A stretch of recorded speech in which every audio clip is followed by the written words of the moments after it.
So let's stand up together, let's fight for our rights, and let's make sure that every child gets quality education. Primeiro, ouvir a criança. Primeiro, ouvir o jovem. Valorizar mais o superior interesse da criança.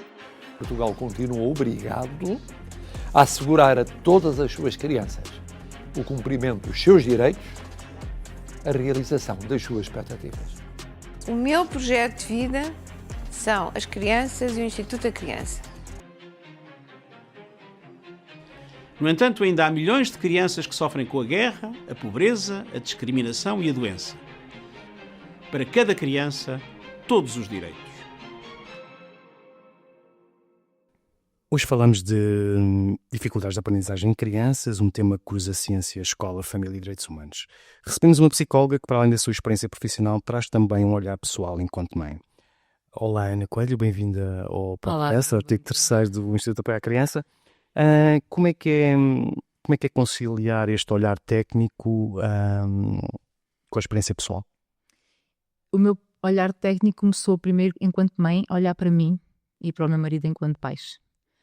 Porque sinto muitas vezes que nós temos que ser vistos como, agora aconteceu-me isto na vida, tenho que agarrar esta tristeza e esta fatalidade que tenho na vida, não digo fatalidade, mas no sentido de ter esta dificuldade na vida, e sinto que às vezes a sociedade é mais agradável e é mais, ou é melhor visto, eu agarrar-me àquela tristeza, agora tenho isto na vida, vivo só para o meu filho, e muitas das vezes uma mãe e um pai que tenta defender o seu filho, tenta fazer o seu melhor, mas tenta cuidar de si, estar bem no seu trabalho, sentir-se também mulher, para poder sentir-se melhor, para dar o melhor aos filhos, às vezes não é tão bem visto.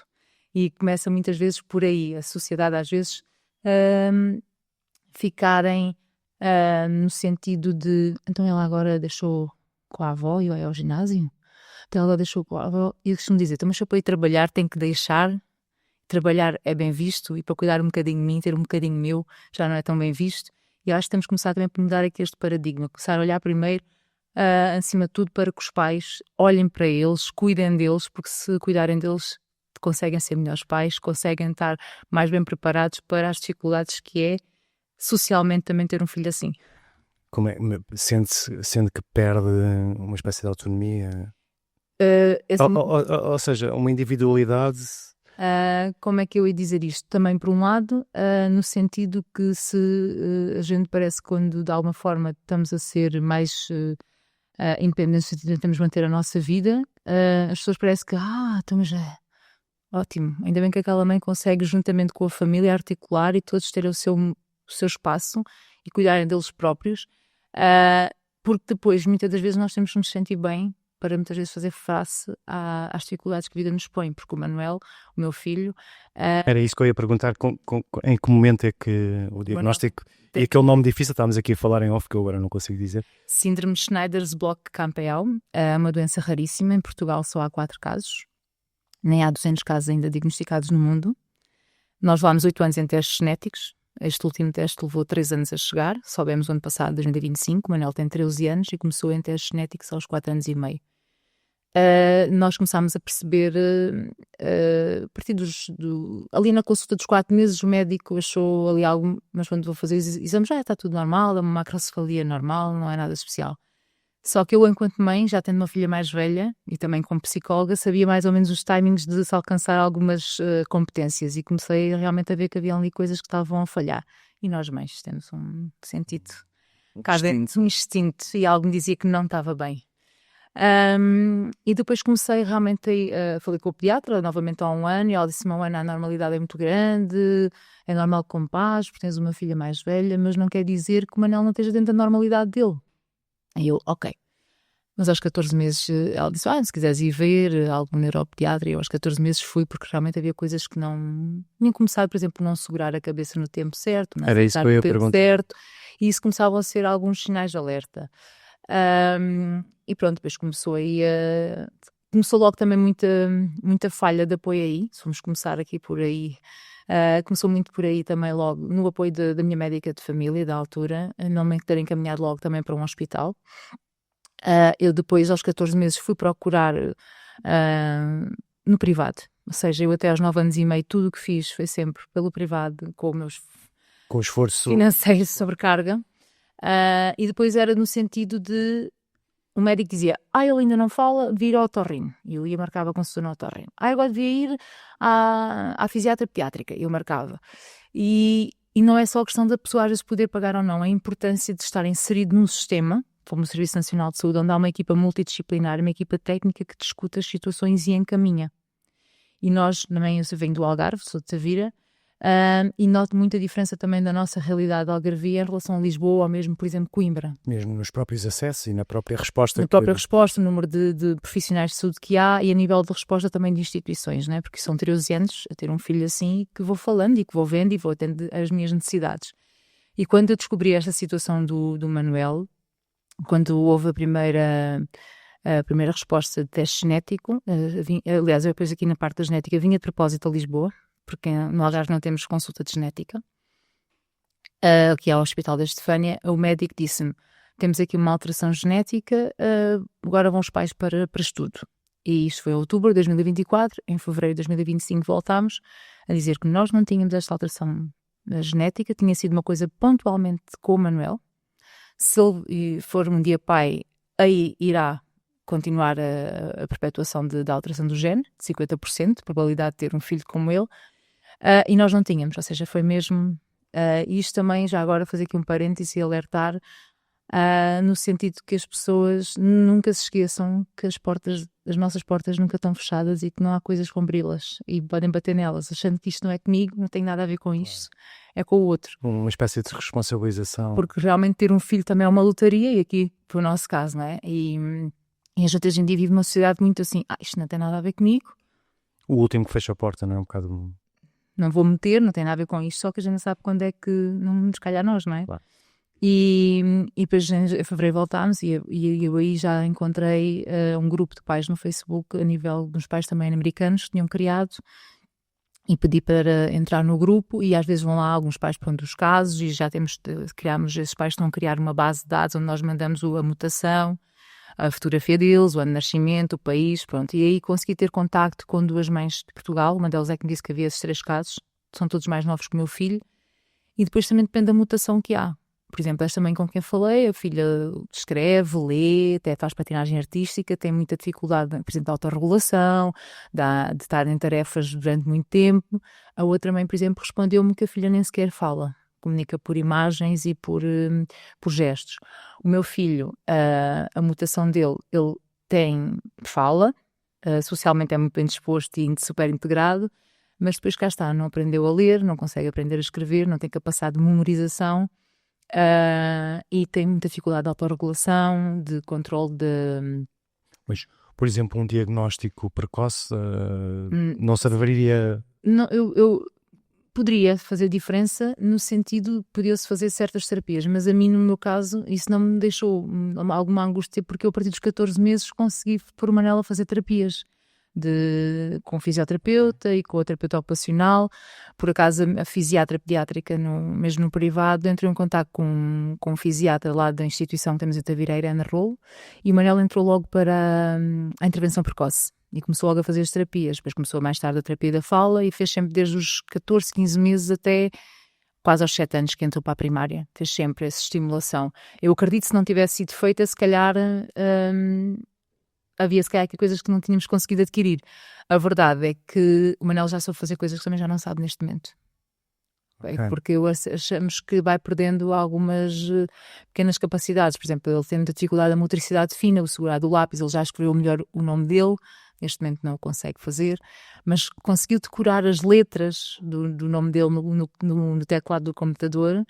E então às vezes eu recebo e-mails da conta dele da escola, ele pede aos professores e escreve Manuel e corações, e depois diz-me, manda para a minha mãe. E eu a seguir mando corações ou bonecos, porque ele não consegue ler nem escrever, e às vezes ele tem um telefone velho meu, e tivemos que criar uma conta, não é? com um e-mail para ele e ele manda-me áudios para o iMessage, manda-me áudios. Para a projeção também, se os filhos, ainda bem que os fizeram, não é? Sim, e ele manda áudios, pronto, eu tenho que lhe responder áudios para ele conseguir perceber e é muito engraçado nesse aspecto, mas pronto, é muito limitado. O Manel é super dependente, o Manel não consegue não pode ficar em casa mais do que 5 minutos sozinho, o Manel não passa uma estrada sozinho, não é? Era isso que eu lhe ia perguntar, como é que a sociedade consegue, como é que olha para uma pessoa assim, independentemente de ser o filho da doutora Ana, como é que a sociedade olha para uma criança assim com alguma dificuldade e como é que a própria escola também abarca este olhar? Porque a escola é quase hoje um depositário de crianças, não é? Praticamente as pessoas vão lá colocar os seus filhos porque têm que ir trabalhar, não é? A aprendizagem é uma coisa que eles, muitas vezes até os pais quase que se responsabilizam porque também não têm tempo para acompanhar a aprendizagem dos filhos quando chegam a casa. Ou seja, para dizer que uma criança passa 10 horas numa escola, portanto trabalha mais do que eu até, inclusive. E os pais também estão cansados do trabalho, portanto têm uma vida ativa, e depois não comunicam com os filhos sobre o dia de escola, porque têm um tablet, então É mais fácil. é mais fácil assim.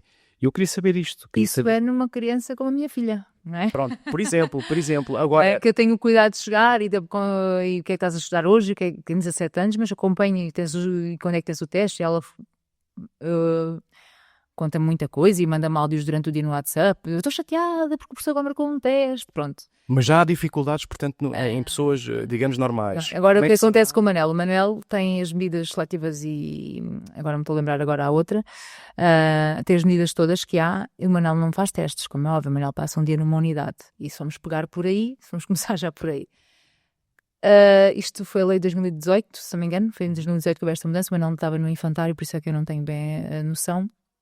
Aquele chavão da escola, inclusive. Escola inclusive, exatamente. O artigo é 54. 54. E de repente o Estado lembrou-se disto.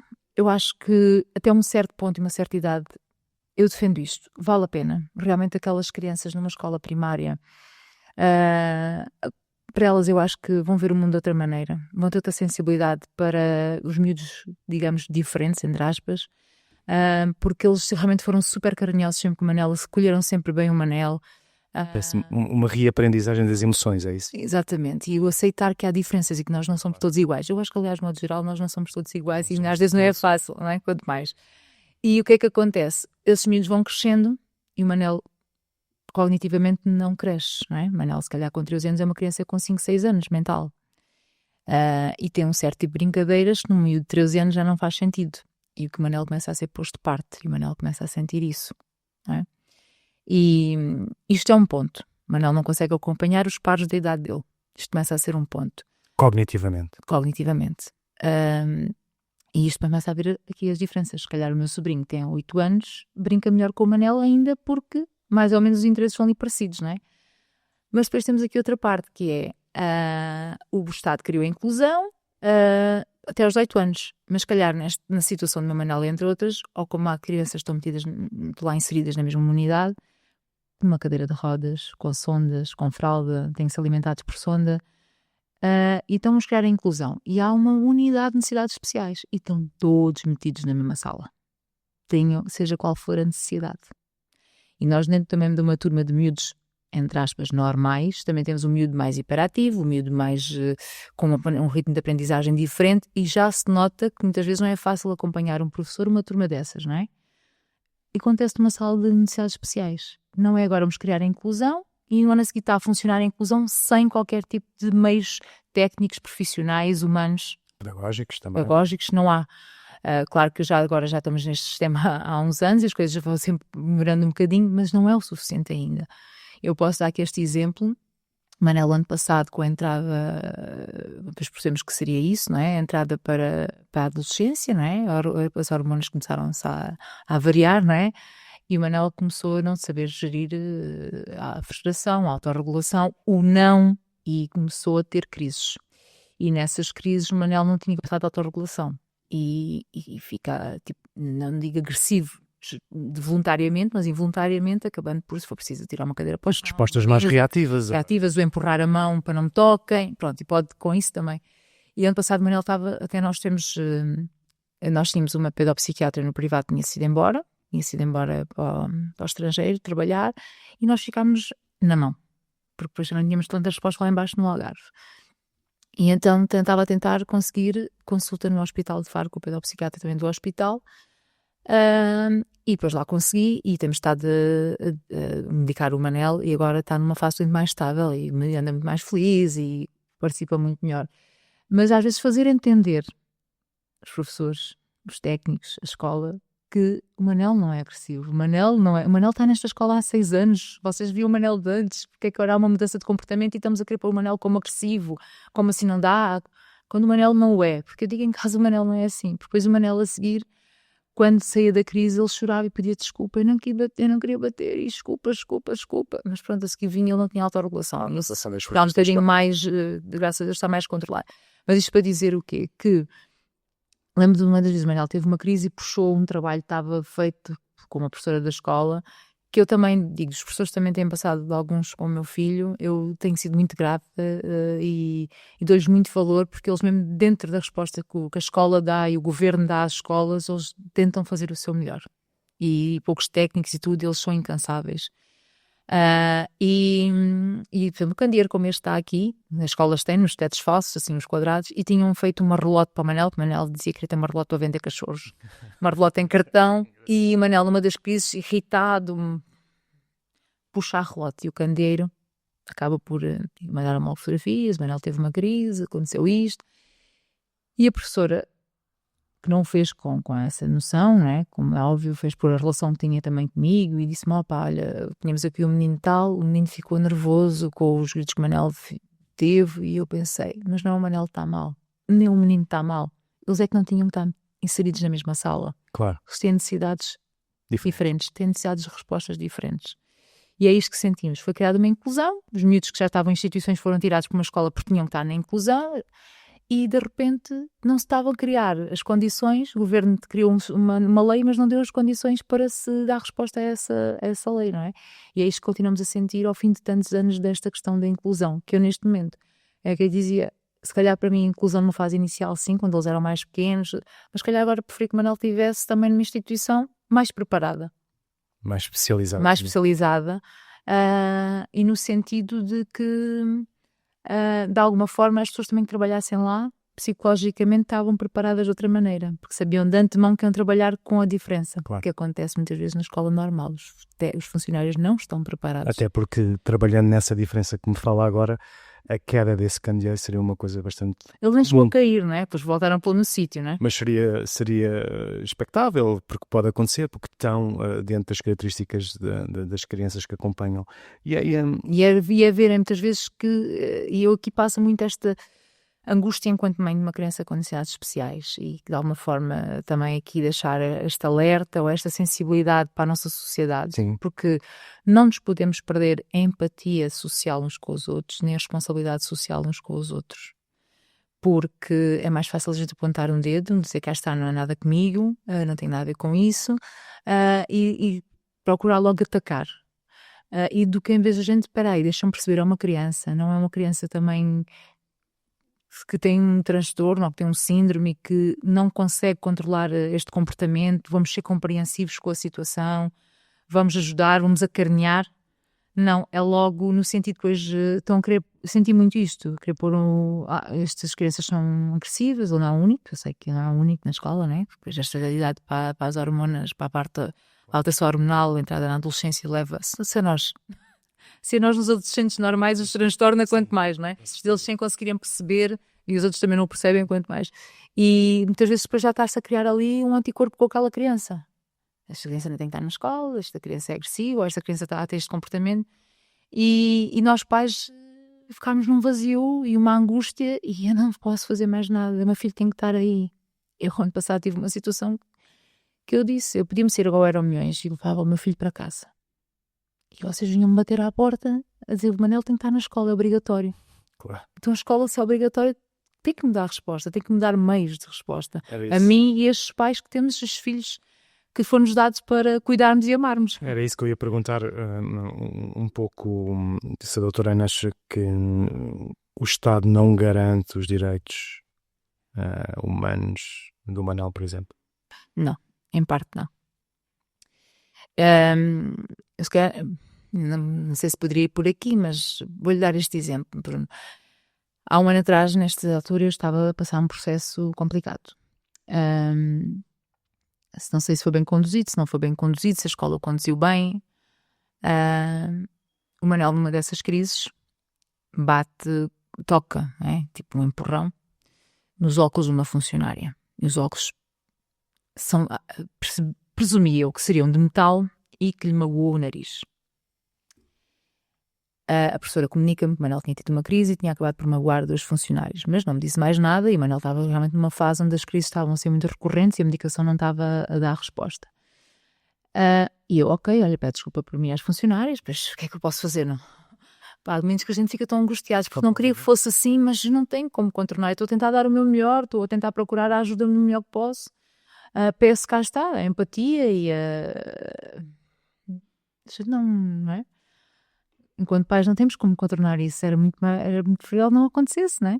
Eu sei que agora quando o Manel com a medicação cá mais tarde, eu sei que é muito mais fácil, não é? Tem um momento ou outro que até acabo por ter, mas tem sido mais fácil. Foi um ano muito duro escolarmente, o ano passado para nós, porque pronto, eles punham-nos a par, mas todos os dias andava a receber mensagens e a gente estava a trabalhar e ter que estar a trabalhar e de repente ver o nome do professor já treme toda.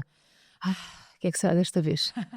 Pronto, mas o que é que acontece? Ok, eu disse, olha, peço desculpa aos funcionários por mim, pronto. Isto foi na sexta-feira. Eu na segunda de manhã ia a caminho do trabalho e às 9 e pouco recebo uma chamada de um número fixo da Vira, atendi, não sei, e identificaram o meu nome e eu pensei até que era o correio à porta de casa para me deixar alguma encomenda, não sei.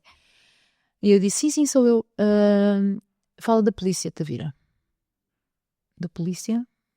O seu filho agrediu uma funcionária. O meu filho o quê? Não sei se está a par, o seu filho na sexta-feira agrediu uma funcionária. Eu disse, não, meu filho tem uma deficiência mental grave, cognitiva grave, tem uma doença, pronto, por acaso foi 15 dias antes de sabermos o diagnóstico do síndrome.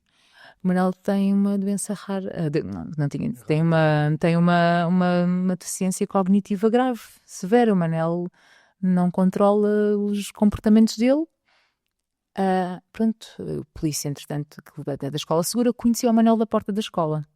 O Manel é muito social, eu não vou sentar a vir despercebida. O Manel fala muito alto e fala a toda a gente, e se for da escola então ele conhece toda a gente e vai abraçar e manda beijos, pronto. Sempre uma animação com o Manel. E a polícia disse-me aquilo e eu disse, não acredito nisto. A pessoa fica angustiadíssima, o que é que vem daqui, não é? Para mim foi tudo uma novidade. E a polícia vira-se a mim e disse assim, olha, ele agora tem mais de 12 anos, isto vai para a CPCJ. Eu naquele momento as lágrimas corriam e disse, CPCJ para mim na altura, CPCJ seria famílias funcionais, famílias não cuidadoras, famílias estruturadas. Pensei, agora eu tenho tanto que dar o meu melhor todos os dias, não falta nada e agora vai a minha vida ser aqui toda e vão à minha casa, pronto. Mas não foi isso que aconteceu. Nisto também sei a doença rara, ficou mais um relatório e fui à CPCJ, entretanto ligaram-nos, fomos à CPCJ, a própria escola levantou-me um processo disciplinar ao Manel, que a professora entrou em contato comigo a dizer se eu podia estar presente e os pais, ou pelo menos encarar a educação que era eu, se presentes, porque o Manel não tinha como se defender. O Manel a seguir já nem se lembra o que é que tinha acontecido na sexta-feira, não é? Fomos lá à escola, defender o processo disciplinar, que ficámos perdidos sem chão. Então, se eu deixo aqui o meu filho numa instituição, eu tenho que confiar acima de tudo nesta instituição. E a instituição nem está a arranjar maneira de falar com a senhora, a perceber o que é que passou. Mas essa própria escola onde o Manel já está lá há mais de 6 anos. Exato. Ok. E eu sempre estive disponível para a escola. E porque é que a escola não entrou primeiro em contato comigo? Desculpa, foi cá, a senhora foi à polícia sem nos dizer nada. E agora está de baixa. Mas pronto, a gente depois sabe das coisas e vai perguntando e vai vendo e sabe que não é bem assim, que as coisas podem ser conduzidas de outra maneira, mas também se calhar não haveria interesse. E era uma direção da escola que neste momento não está no ativo. E aquilo da CPCJ, a CPCJ comunica-me, lê-me a queixa da senhora e diz-me, olha, ela pediu aqui uma medida cautelar educativa ao vosso filho. Vocês sabem o que é que isto quer dizer? E eu disse, não faço a mínima ideia. Isto é para institucionalizar o vosso filho. Isto foi para o Ministério Público. E de repente, um mês depois, bate-me a GNR à porta a notificar o meu filho para tribunal. Nós. E pronto, não cheguei a ir a tribunal porque... É como eu costumo dizer, Deus diz-me assim, tens de passar pelas coisas, mas eu vou-te ajudar. E eu digo qual a probabilidade da advogada que foi designada a nossa defensora no Ministério Público ser Tavira, vizinha de um primo meu.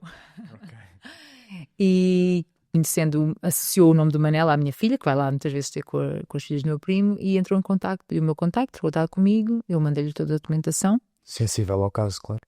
Falámos, ela disse: isto não faz sentido nenhum, Manel tem família, é cuidado, é tratado, não faz sentido nenhum institucionalizar o Manel. E eu aí, 2 dias depois, o tribunal ligou-me a dizer que não precisávamos de ir, mas eu tive que vir, foi agora fazem maio um ano, a Lisboa, ao Instituto de Medicina Legal do Sul, fazer uma avaliação ao Manuel, para lhe dar uma imputabilidade completa. Isto foi um processo muito doloroso, porque eu pressentia que tinha que estar a defender algo que não tinha que ser defendido.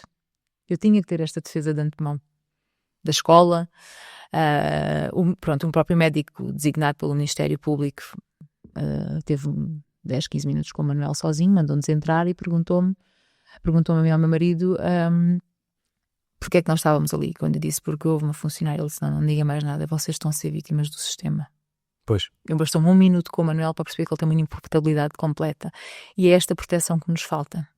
É esta proteção. Eu depois, no final do ano, quando fui lá um dia à escola, já nas férias, ver as turmas, houve uma funcionária que se aproximou de mim e, assim, eu sabia que depois aquilo tinha havido ali conversas na escola, como é óbvio, né? Ela veio-se ao pé de mim e diz-me assim: eu não sei se vocês pais têm noção, mas nós podemos fazer queixa dos miúdos como crime público. E eu disse assim: vamos falar de crianças? Eu não sei até que ponto isso é, mas tudo bem, é a lei, diz isso, não é? Vocês podem ir à polícia, estamos dentro de um ambiente escolar. Eu não sei se concordo muito com isso, mas tudo bem, é a lei, não é? Agora era caso para a situação do meu Manel. Não. Pronto, é que depois vocês muitas vezes vêm aqui os pais, até virem bom dia, bem, com um sorriso nos lábios, mas muitas vezes não sabem o que é que a dor que vai dentro de nós, porque sentimos desprotegidos os nossos filhos quando eles próprios não têm capacidade de defesa. Claro. E eu contamos todos os pais que temos um filho que não se consegue defender, com o apoio de quê? Mas também não há quem os defenda, não é? O apoio do Estado, primeiro que tudo, era a primeira defesa, os proteger. Diminuído, não é? Criando meios de maneira que sensibilizasse as pessoas e soubessem lidar com estas situações. Preparar as pessoas que trabalham com eles também, começando por aí. E depois a sociedade perceber que estes miúdos que dão mais trabalho não são inconvenientes, nem podem ser postos de parte, eles têm que ser incluídos. Se um Estado me cria uma inclusão, o Estado tem que criar medidas para incluir, senão não está a incluir. Pois não. Vamos ficar só pela palavra inclusão. E a inclusão tem um espectro enorme. Não só começando pela aceitação e o amar estas crianças. A empatia. A empatia, tudo. E quando eu digo, quando uma própria escola, essa direção já não está neste momento lá, mas quando uma própria escola não me chama, não conversa comigo, ela própria me levanta um processo disciplinar, ela também não está a dar o exemplo àqueles funcionários. Claro, um exemplo. Sim. Qual é o papel que temos de ter, não é? Sim. E eu respondo: vocês já falaram com esta funcionária? Podemos falar com esta funcionária? A senhora está bem, não está bem? Eu ainda tive a preocupação de tentar perceber se a senhora estava bem. E se precisava de alguma coisa. Não sabemos, está de baixa. O IJEC, depois falei com o IJEC, disseram-me: não, a pessoa pode estar de baixa, mas pode se deslocar à escola. Durante o processo de baixa podia ter sido conversado, não é? Podia ter sido falado. Eu depois... Consegue encontrar alguma razão para que esse...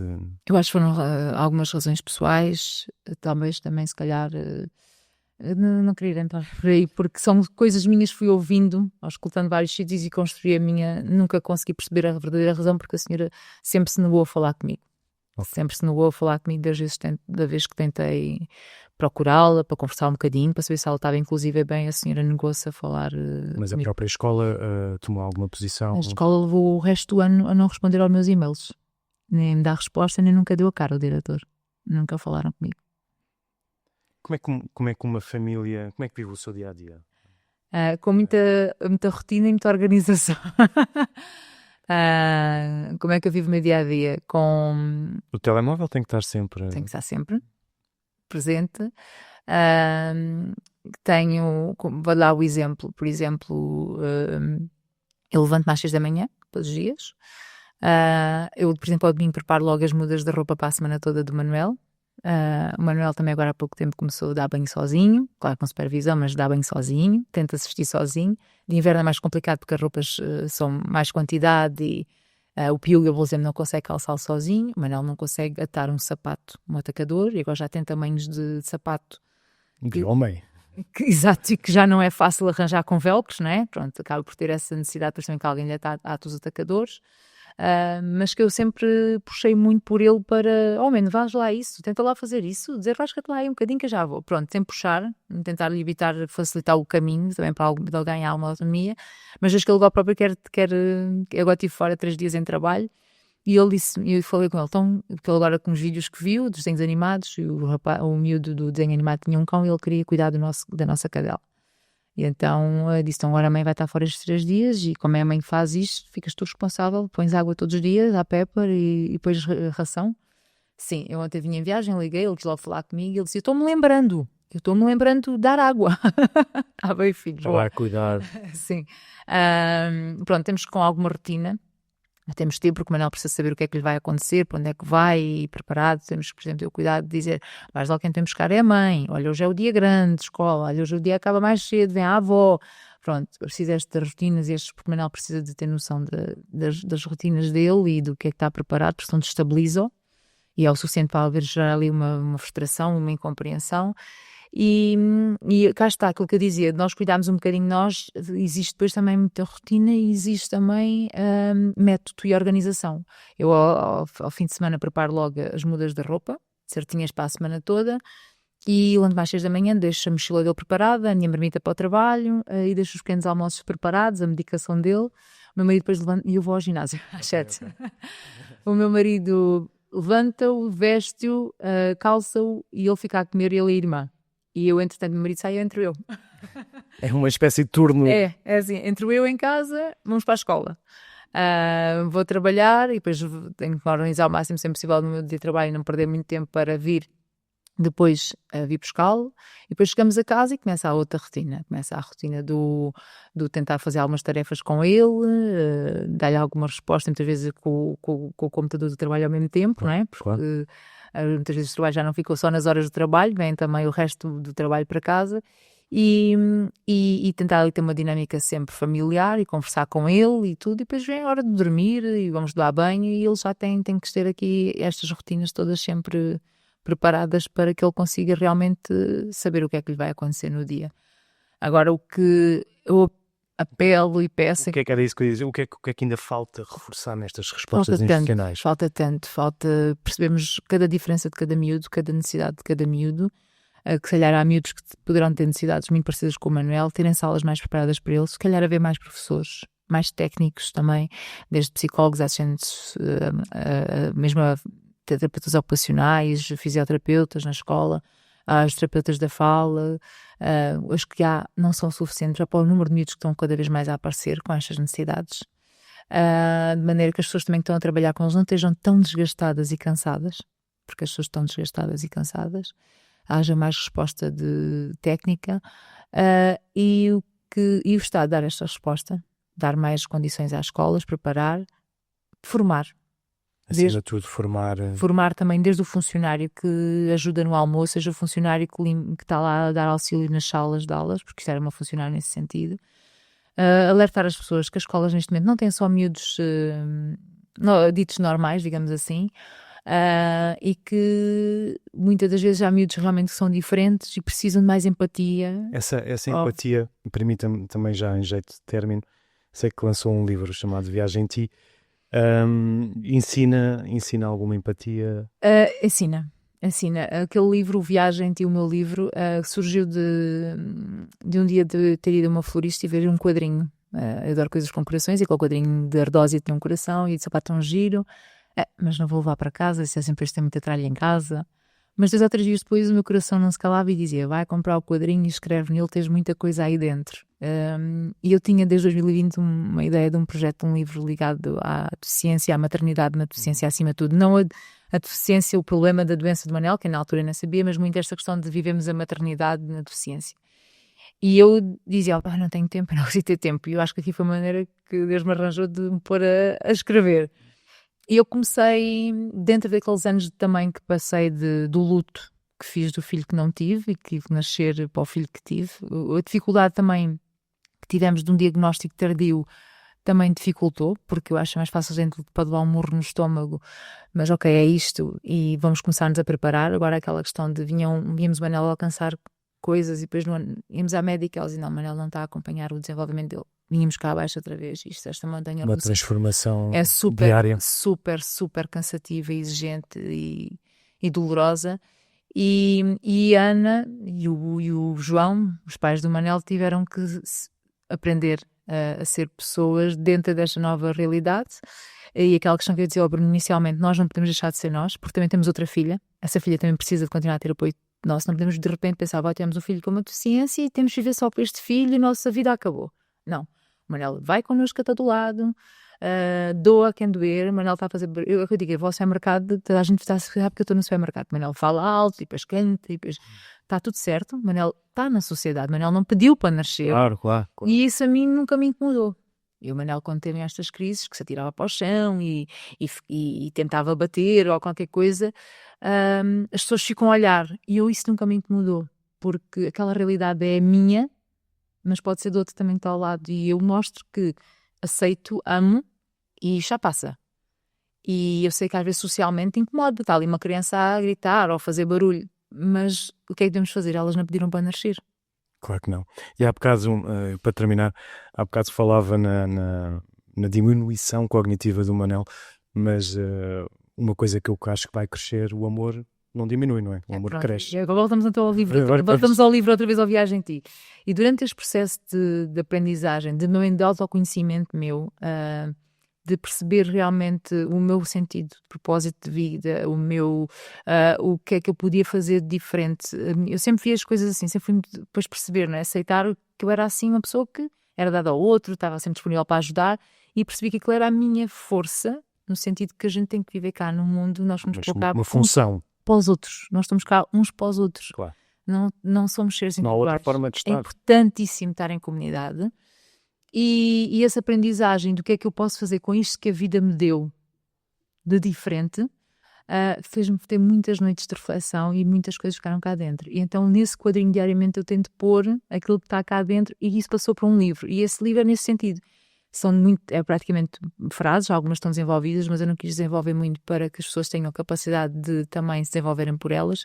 Mas, digamos, é o Viagem em Ti e as frases são um GPS interior para as pessoas se ouvirem e não estarmos neste mundo tão superficial. E de se autoconhecerem, de se autoperdoarem, terem amor próprio para poderem levar mais amor ao outro, mais empatia, mais alegria e mais aceitação. E o perdão é uma coisa extraordinária que o ser humano tem, às vezes. Igual o perdão começa por nós. Sim. O que é que isto faz muito, esta aprendizagem, que é este o apelo, é sermos mais empáticos com o outro. O Manel, ainda tem por acaso perguntava-me isto, se eu fosse dizer de uma forma prática, era mais fácil, se eu soubesse não tinha tido o Manel, é mais fácil, é sempre mais fácil, não é? Mas eu sei ser mãe, sei ser a Ana neste momento, ser o Manel, não. Portanto, quando está tudo bem lá em casa, dentro da nossa normalidade, está. A Ana que é hoje em dia, o João que é hoje em dia, a própria irmã do Manel que é hoje em dia, cresce com o adaptar-nos ao Manel. E a nossa realidade cresce com a diferença. Chega com a diferença. Manel a nossa família é assim. Claro. E de repente eu sentir que Deus me deu-me este filho, porque é que eu posso aprender com ele para ajudar outras pessoas no meu caminho. E uma das coisas que eu disse na CPCJ na altura foi, já me passou a parte mais emocional e de medos e de angústia, agora tenho estado a racionalizar e eu penso que isto me aconteceu, o que é que eu posso fazer diferente? E penso muito assim na vida. O que é que eu posso fazer diferente que possa mudar a minha vida e a vida do outro? Na altura, dirigi-me à Câmara de Tavira e pedi, vocês os funcionários agora são vossas funcionárias, não pertencem à escola, antes também pertenciam à escola, pertencem às câmaras, pelo menos deem formação aos funcionários, para as pessoas saberem que vão trabalhar para uma escola onde há miúdos diferentes. E temos que ter um bocadinho mais de tolerância. Não podemos, de repente, achar que... E de modo geral, as crianças têm que ser protegidas e defendidas, tenham elas necessidades especiais ou não. E estamos a falar de crianças de 12, 13 anos. Não vamos ter que falar, sei lá, queixar a polícia e ir atrás, porque temos que ser um bocadinho educadores. Temos que trabalhar também a nossa temos que ser educadores. Sim. Temos que mostrar a compaixão, a empatia e que temos que nos esquecer de uma coisa. Nós somos educadores na sociedade. E as pessoas que estão na escola diretamente com estes miúdos, estejam elas qual seja a função, elas são educadoras e prepará-los para... Se uma funcionária faz isto, como é que a gente quer dar um exemplo a uma criança? Começa nessa direção, não dá o exemplo, o funcionário não tem o exemplo. Mas se o funcionário não dá o exemplo, como é que a gente quer que aquela criança perceba também que aquele exemplo não é o melhor? Tem que começar de cima e de baixo o exemplo. E realmente, o apelo é nós realmente aprendermos a amar sem ter necessidade de justificar tudo e de tentar perceber tudo e aceitar como as coisas são, e facilita-nos muito mais o caminho e a vida. Ana, muito obrigado por esta partilha, foi muito importante, não só para nós, como também para quem nos está a ouvir e quem nos vai ouvir. Foi um gosto, super mãe, lá correu tudo bem. Obrigada por também darem espaço de voz a estas crianças que muitas vezes estão esquecidas e que tentou-se-lhe arranjar um lugar, mas não se preparou o lugar para elas estarem. E eu quero estar mais atento a isto. O Instituto de Apoio à Criança fará o que está ao seu alcance, que já faz há mais de 43 anos, portanto é por aí que nós vamos caminhar. Ana, mais uma vez, muito obrigado. Obrigado. Obrigada. Obrigado, eu.